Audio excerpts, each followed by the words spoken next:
So many people don't feel worthy, and they may not even know. We may not even know that we're feeling unworthy.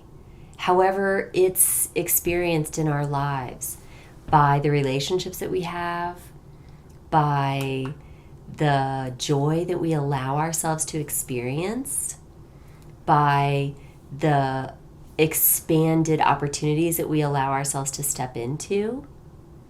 So this idea of worthiness is very foundational.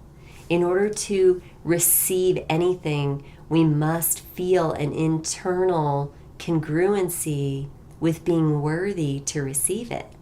Otherwise, our linear mind literally deletes it.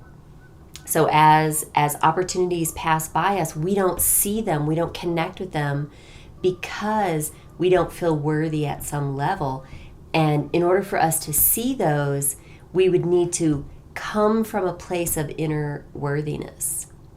And this is one of the things that naturally happens when you start to notice how you're caring for yourself.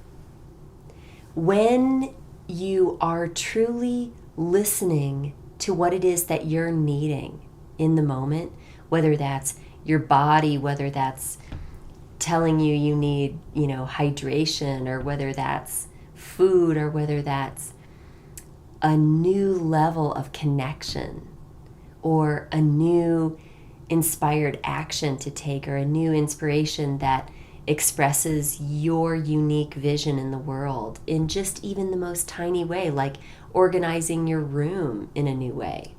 It doesn't matter what the initial scope is. It's the expansion into saying yes to life and to yes that I am worthy. And this is actually one of the things that I witness every day in the work that I do, is I see people move from a space of feeling unworthy to fundamentally feeling worthy of all the good things that they've always wanted. And all of a sudden, there's all these opportunities to experience and expand that worth in the world. Because fundamentally, you are so very rare and precious, and so very beautiful, and so worthy of being treasured, of being championed, of being loved like you possibly can't even imagine now. But you're worthy of all of this, truly, truly worthy. And, I'm thinking about this for a lot of the women and men out in the world who are, choosing potential mates and thinking, I'm getting up there in age, or, whatever the idea is that you think you need this other person in your life, right? I want to welcome you to the idea of thinking about this from another perspective, okay? So this man who shows up in your life, for a woman, let's say, this man who shows up in your life, is he really worthy of you? And by that I mean, are you putting down any aspect of yourself? Are you capping any aspect of yourself? Are you shining your light fully and completely, and that being received well and excited and expanded upon? Or is this someone who diminishes you in some way? And be honest. Because, so if you have a daughter, think of it like this. For every man that comes into your life, imagine that this man wants to be with your daughter.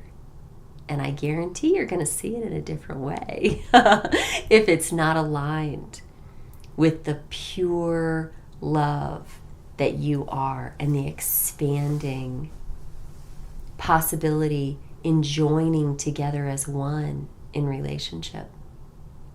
So no matter how many times we choose to go into different aspects of life and focus, it always ends back up in relationship.